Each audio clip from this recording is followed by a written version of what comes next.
Assalamualaikum warahmatullahi wabarakatuh.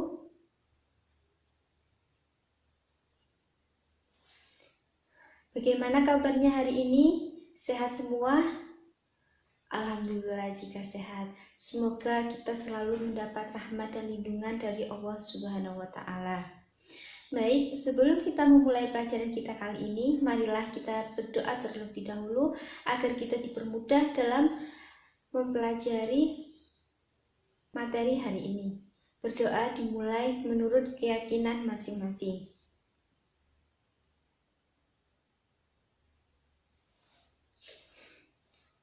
Baik anak-anak, sebelum kita memasuki pelajaran, Ibu akan bertanya terlebih dahulu. Anak-anak, apakah ada yang tahu alat yang digunakan oleh para pencuci mobil? Bagaimana bisa mobil dengan ukuran sebesar itu dapat diangkat oleh pipa yang hanya berukuran kecil segini? Kira-kira prinsip dan faktor-faktor apa yang mempengaruhi terangkatnya mobil oleh pipa yang kecil tersebut? Mungkin ada yang tahu? Baik, marilah hari ini kita akan mempelajari tentang pada bab hukum Pascal.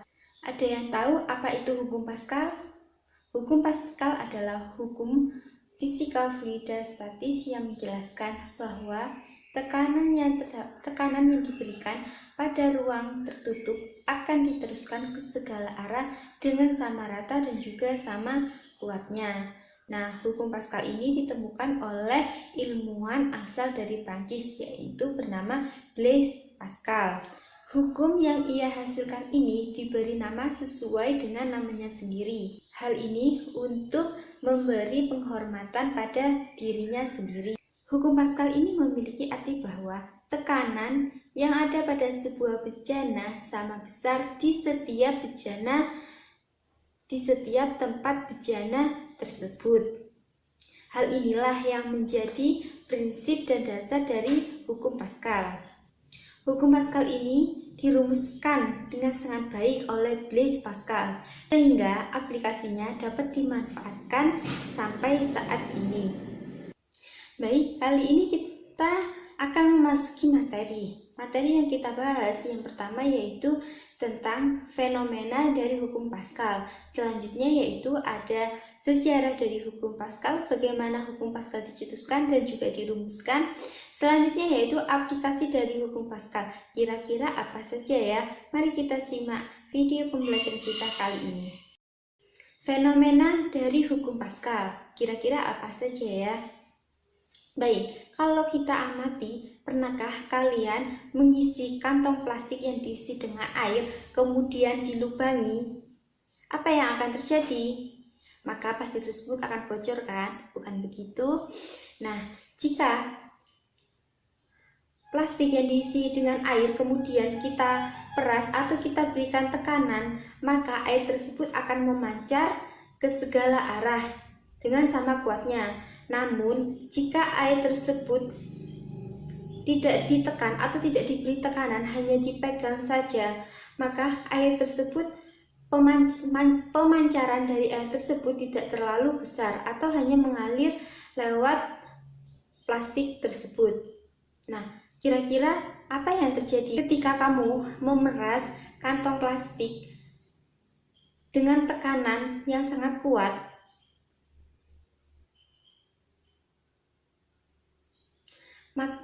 Maka yang terjadi yaitu air yang berada di dalam kantong plastik akan diteruskan ke segala arah. Maksudnya yaitu tekanan yang diberikan pada kantong plastik diteruskan oleh air tersebut ke segala arah.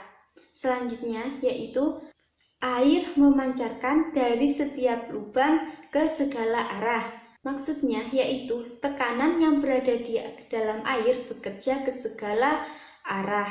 Seperti itu. Selanjutnya yaitu sejarah dari hukum Pascal. Hukum Pascal dicetuskan oleh ilmuwan dari Prancis bernama Blaise Pascal. Beliau lahir pada tanggal 19 Juni 1623 di Clermont-Ferrand, Prancis. Meninggal pada tanggal 19 Agustus 1662 ketika umur 39 tahun, meninggal di Paris, Prancis. Agama yang ia anut yaitu Katolik Jansenisme. Minat utama yaitu pada matematika, fisika, dan juga pada teologi. Sejak kecil, Blaise Pascal tidak sekolah. Mengapa? Karena beliau sakit-sakitan. Namun, meskipun begitu, dirinya tetap tekun belajar dari rumah.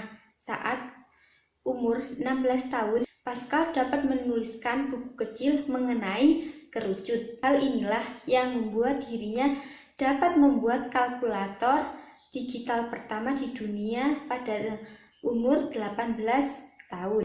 Pascal merupakan ahli fisika, penemu hukum Pascal, alat suntik, dan juga masih banyak lainnya. Penemuan hukum Pascal pada mengenai tekanan pada zat cair diawali dengan mempelajari percobaan Torricelli hingga akhirnya ditemukannya hukum tekanan zat cair. Hukum Pascal sendiri itu berbunyi yaitu tekanan yang diberikan pada zat cair pada ruang tertutup akan diteruskan ke segala arah dengan sama besar dan juga sama kuatnya. Selanjutnya yaitu aplikasi dari hukum Pascal. Apa saja aplikasi dari hukum Pascal? Yang pertama yaitu ada rem hidrolik. Ada yang tahu apa itu rem hidrolik? Rem hidrolik yaitu yang digunakan pada kendaraan bermobil.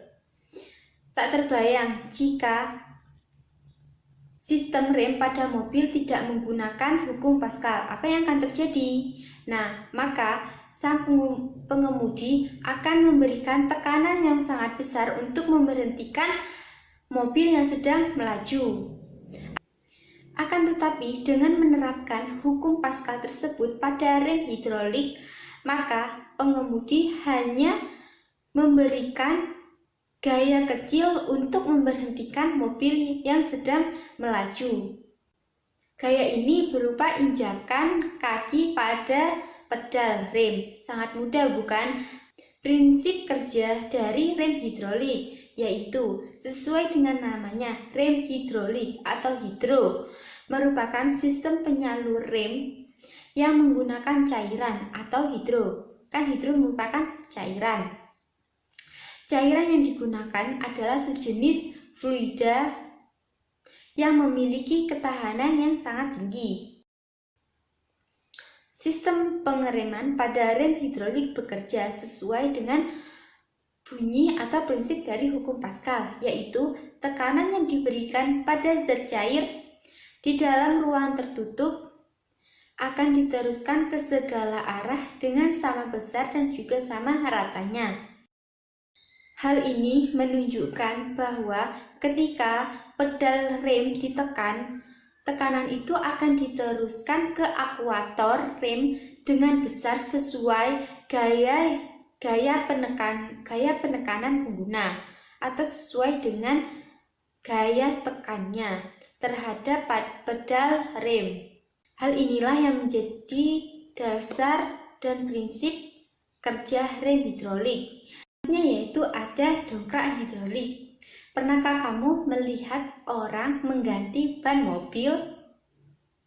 Bagian pada badan mobil yang akan diganti harus diganjal supaya badan mobil tidak miring. Untuk melakukan itu digunakanlah dongkrak hidrolik. Gambar tersebut memperlihatkan skema dongkrak hidrolik. Pada dongkrak hidrolik ada dua bagian yang berhubungan terbuat dari bahan yang sangat kuat, misalnya yaitu pada bahan besi. Nah, pada pengisap kecil dan pengisap besar ada pengisap kecil dan juga pengisap besar, dan juga ada minyak pengisi bejana. Adapun cara kerja dari dongkrak hidrolik adalah ketika sebuah gaya yang diberikan pada F1 melalui tuas tersebut, tuas dongkrak untuk menekan pada pengisap 1 atau A1.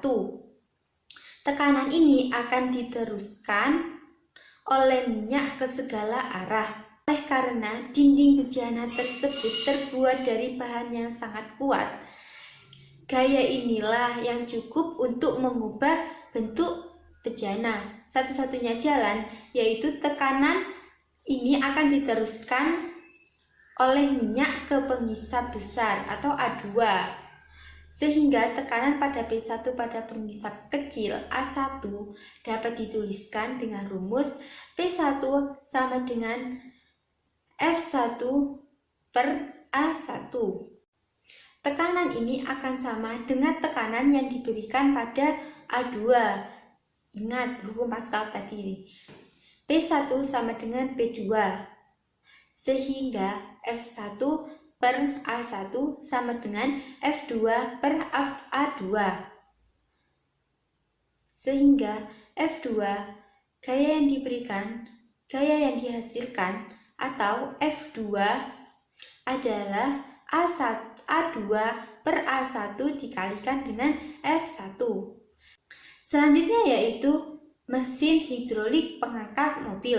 Secara umum, cara kerja dari mesin hidrolik pengangkat mobil ini sama dengan cara kerja dari dongkrak hidrolik. Nah, jika tekanan yang diberikan pada F1 atau tabung yang lebih kecil akan diteruskan ke segala arah pada ruang tertutup di dalam bejana oleh zat cair atau oleh fluida, diteruskan ke segala arah pada F2 dengan sama besar dan juga sama ratanya, sehingga mobil tersebut dengan ukuran yang sangat besar dapat mudah diangkat oleh tabung yang sangat kecil seperti itu.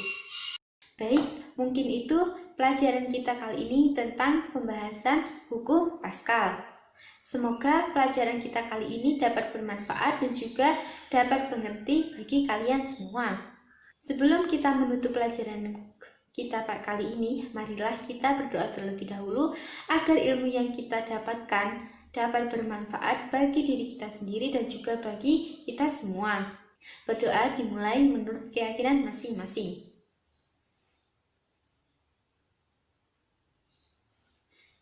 Selesai. Baik, saya tutup. Wassalamualaikum warahmatullahi wabarakatuh.